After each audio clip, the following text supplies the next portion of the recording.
So hello friends, welcome back to another new video. तो आप में से काफ़ी सारे स्टूडेंट्स का ये क्वेश्चन है कि हमने MBA CET की जो एग्जामिनेशन है वो तो दी है, तो क्या हमें CMAT की जो एग्जामिनेशन है वो देना चाहिए या फिर नहीं, एग्ज़ाम दे के कोई फ़ायदा होगा भी या फिर नहीं, इसके अलावा इस एग्जामिनेशन के स्कोर पे कोई अच्छे कॉलेज मिलते हैं या फिर नहीं। तो इसी से रिलेटेड गाइज इस वीडियो में आपको जो है वो सारी जो इन्फॉर्मेशन है वो दूंगा, ताकि आपके सारे जो कन्फ्यूजन है वो भी दूर हो जाए एंड आपको CMAT का जो इंपॉर्टेंस है वो भी पता चल जाए। तो वीडियो जो है वो पूरा एंड तक देखते रहिए। तो सबसे पहले तो गाइज जो CMAT एग्जामिनेशन है ये एक नेशनल लेवल एग्जामिनेशन है। जैसे CET एग्जामिनेशन है वो हमारी महाराष्ट्र ओरिएंटेड ज़्यादा एग्जामिनेशन है, उसका जो स्कोर है वो बस महाराष्ट्र कॉलेज में जो है वो एक्सेप्ट किया जाता है। वही CMAT की अगर हम बात करें तो महाराष्ट्र के कॉलेजेस भी इसका जो स्कोर है वो एक्सेप्ट करते हैं। अगर आप महाराष्ट्र के बाहर कोई एडमिशन लेना चाहते हो तो वहाँ पे भी बहुत सारे कॉलेजेस ऐसे होते हैं जो कि CMAT का जो स्कोर है वो एक्सेप्ट करते हैं, आपको जो एडमिशन है वो दे सकते हैं।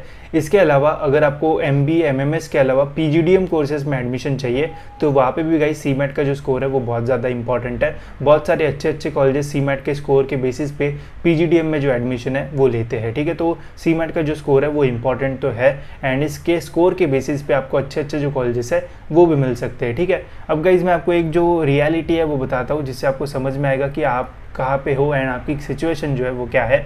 तो अभी गाइज मैंने 1-2 दिन पहले एक पोल रखा था, ठीक है, अपने YouTube चैनल पे, जिसमें ऑलमोस्ट 6000 स्टूडेंट्स ने जो है वो वोट किया है, ठीक है। एंड मैंने पूछा था कि आपको MBA CET में कितना स्कोर मिला हुआ है, ठीक है।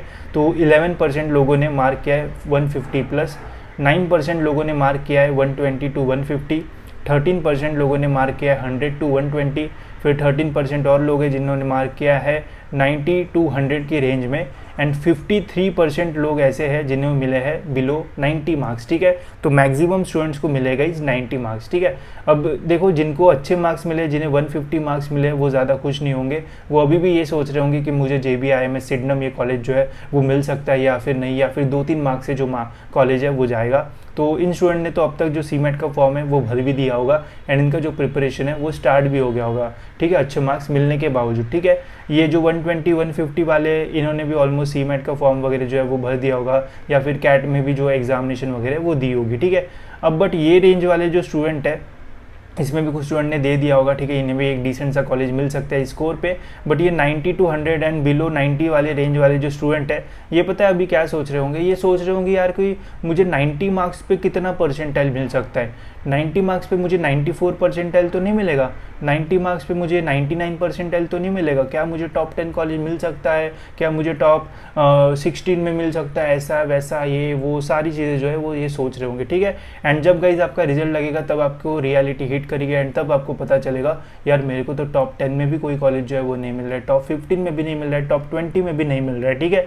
तो यार ये रेंज वाले जो स्टूडेंट्स हैं ना, मैं आपको बोल रहा हूँ कि अगर अभी आप ये सोच रहे हो कि परसेंटाइल कितना मिलेगा, तो देखो ये 10-12 दिन में क्लियर हो जाएगा, ठीक है। आपको इसके बारे में सोचने की कोई ज़रूरत नहीं है, आप ये सोचो कि मुझे कॉलेज कौन सा मिलेगा, ठीक है। अगर आप इस परसेंटाइल इस मार्क्स पे देखोगे तो मैं आपको क्लियर कट बोलता हूँ कि अगर आप कैटेगरी स्टूडेंट नहीं हो या फिर कैटेगरी स्टूडेंट होने के बावजूद भी टॉप 5 तो मिलेगा नहीं, टॉप 10 मिलना मुश्किल रहेगा, टॉप 15 में कैसे ना कैसे जाना हो सकता है पॉसिबल, बट बिलो 90 वाले को तो वो भी जो है वो प्रॉब्लमेटिक रहेगा। एंड टॉप 20 के नीचे जैसे ही आप जाओगे फिर आप कॉलेजेस के प्लेसमेंट चेक करना, आपको रियलिटी पता चल जाएगी कि कॉलेजेस में एडमिशन लेना लूँ भी या फिर नहीं, ठीक है। तो ये लेवल वाले जो स्टूडेंट है इनको तो मैं क्लियर कट बोल रहा हूँ कि अगर आपको इतने मार्क्स है तो क्लियर कट अपना CMAT का चुपचाप जो फॉर्म है वो भर दो एंड अपना प्रिपरेशन जो है वो स्टार्ट कर दो, बिकॉज आपके पास और एक ऑप्शन है, अगर उस एग्जामिनेशन में आप अगर अच्छा स्कोर करते हो तो आपको इजीली टॉप 5 टॉप 10 कॉलेजेस में जो है वो एडमिशन मिल सकता है, बिकॉज ये सभी कॉलेजेस जो है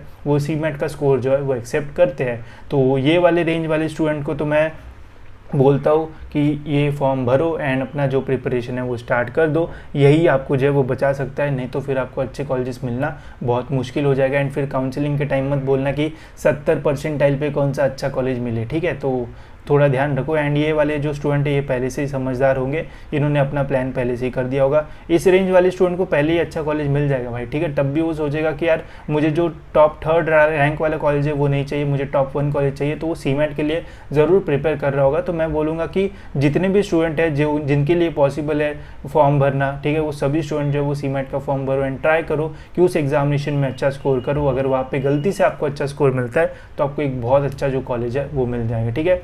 अब आपके मन में ये क्वेश्चन होगा कि यार भैया अभी टाइम भी बचा नहीं है एंड हमें पता भी नहीं है कि सीमेट होता क्या है, तो मैं आपको एक बेसिक आइडिया भी जो है वो दे देता हूँ ताकि आप डरो ना। तो देखो ये एग्जामिनेशन जो है वो मतलब सिंपल सी एग्जामिनेशन है, ज़्यादा टफ लेवल का नहीं होता है। कुछ क्वेश्चन टफ रहेंगे, बाकी इजी टू मॉडरेट लेवल वाली जो एग्जामिनेशन है वो रहती है। अब इस एग्जामिनेशन में कुल मिला के गाइस 5 सेक्शंस होते हैं, ठीक है। 5 सेक्शन में हर एक सेक्शन में कुल मिला के 20 क्वेश्चन ही होते हैं, ठीक है। तो ये सीईटी जैसा भी नहीं है कि भर भर के 200 क्वेश्चन डाल दिए 150 मिनट में, तो ऐसा नहीं है। यहाँ पे हर एक सेक्शन में बस 20 क्वेश्चन रहेंगे एंड एक क्वेश्चन के लिए आपको डायरेक्ट 4 मार्क्स जो है वो मिलते हैं, ठीक है। बट यहाँ पे नेगेटिव मार्किंग भी होती है, तो अगर आप कोई रॉन्ग क्वेश्चन करते हो तो -1 भी यहाँ पे जो है वो होता है। अब 20 क्वेश्चन होते हैं हर एक सेक्शन में। क्वांटिटेटिव एंड डेटा इंटरप्रिटेशन ये तो हमने सीईटी में भी सीखा था, तो ये भी रहेगा। लॉजिकल रीजनिंग ये भी सीईटी का ही सेक्शन है, तो ये भी आप कर सकते हो। लैंग्वेज कॉम्प्रहेंशन, इंग्लिश कॉम्प्रहेंशन जैसा ये भी आपने सीईटी में जो है वो पढ़ा हुआ है, ठीक है। तो 3 सेक्शन तो आपने जो है वो पढ़े हुए हैं, तो यहाँ पे आपको ज़्यादा मेहनत करने की ज़रूरत नहीं है। यहाँ पे चीज़ें आप रिवाइज करो, सीमेट के पेपर सॉल्व करो, ईजिली आप यहाँ पे जो है वो स्कोर कर पाओगे, ठीक है। अब 2 ही सेक्शन ऐसे हैं जो कि न्यू है, जो कि सीईटी के हमारे कोर्स में जो है वो नहीं थे। एक है गाइज हमारा जनरल अवेयरनेस एंड दूसरा है इनोवेशन एंड एंटरप्रेन्योरशिप, ठीक है। तो इनके कुल मिला के 40 क्वेश्चन रहेंगे। अभी भी काफ़ी सारा टाइम है, एग्जामिनेशन को अभी भी 1 महीने से भी ज़्यादा टाइम है, ठीक है। तो इजीली आप इन दोनों का जो है वो प्रिपरेशन कर सकते हो। डेली 2-3 घंटे भी पढ़ते हो तो आराम से गाइज आप इन दोनों टॉपिक को जो है वो निकाल के आराम से अपना अच्छा खासा जो स्कोर है वो कर सकते हो, ठीक है। 3 घंटे का जो समय है वो मिलता है आपको इस पेपर में, मतलब 180 मिनट्स का टाइम मिलता है, जिसमें बस आपको 100 क्वेश्चन सॉल्व करना है। आपने अभी अभी एक ऐसी एग्जामिनेशन दी है जिसमें 200 क्वेश्चन थे एंड 150 मिनट का आपको जो टाइम है वो दिया था। अगर वो एग्जामिनेशन आप दे सकते हो तो सीमेट भी आप दे सकते हो। 180 मिनट्स आपको मिलेंगे, 100 क्वेश्चन सॉल्व करना है, जिसमें आपको पूरे क्वेश्चन भी सॉल्व नहीं करना है। अगर यहाँ पे आप 50 to 60 क्वेश्चन भी राइट सॉल्व कर लेते हो तो आपका ईजिली जो स्कोर है वो बहुत अच्छा जाएगा एंड आपको एक अच्छा परसेंटेज जो है वो मिल सकता है। फिर आप देख सकते हो नेगेटिव मार्किंग है, बाकी कंप्यूटर बेस्ड जो एग्जामिनेशन है वो हो सकती है, ठीक है। तो ऐसा पूरा इसका सिलेबस है। बाकी रजिस्ट्रेशन कैसे करना है वो मैंने आपको डिटेल में बता दिया है। कॉलेजेस की अगर मैं बात करूँ तो गाइस काफ़ी सारे कॉलेजेस है जहाँ पे सीमेट का स्कोर जो है वो एक्सेप्ट किया जाता है। अब देखो ये जो कॉलेज की लिस्ट मैंने आपके लिए बनाई है तो बहुत सारे लोगों ने ली है, तो अगर आपके पास ये लिस्ट है तो आप देखो यहाँ पे जितने भी कॉलेजेस है, ठीक है, बस जो गवर्नमेंट कॉलेजेस है उनको छोड़ के जितने भी कॉलेजेस है सभी कॉलेजेस में गाइस जो है वो सीमेट का स्कोर जो है वो ऑलमोस्ट एक्सेप्ट किया जाता है।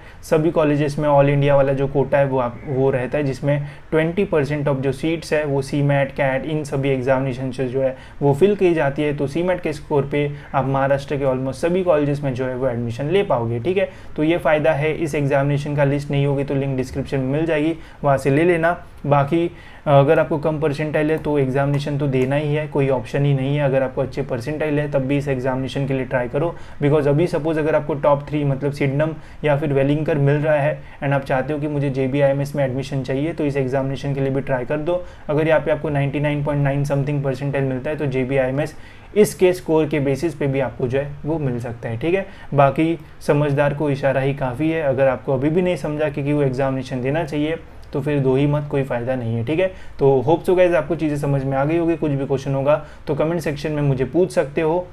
एंड अगर आपको सीमेट का स्टडी मटेरियल चाहिए तो हमने सीमेट की section wise test series plus यहाँ पे आपको फुल लेंथ टेस्ट सीरीज़ भी डाल दी है एंड यहाँ पे आपको स्टडी मटेरियल भी मिल जाएगा, ठीक है। तो ये भी आप ले सकते हो, इससे भी आपको फ़ायदा हो जाएगा। अगर आपको मटेरियल नहीं है एंड आपको कम प्राइस में चाहिए तो वो भी मिल जाएगा, ठीक है। तो होप सो आपको चीज़ें समझ में आ गई होगी। इस वीडियो में इतना ही, मिलते हैं गाइस ऐसी और एक इन्फॉर्मेटिव वीडियो में।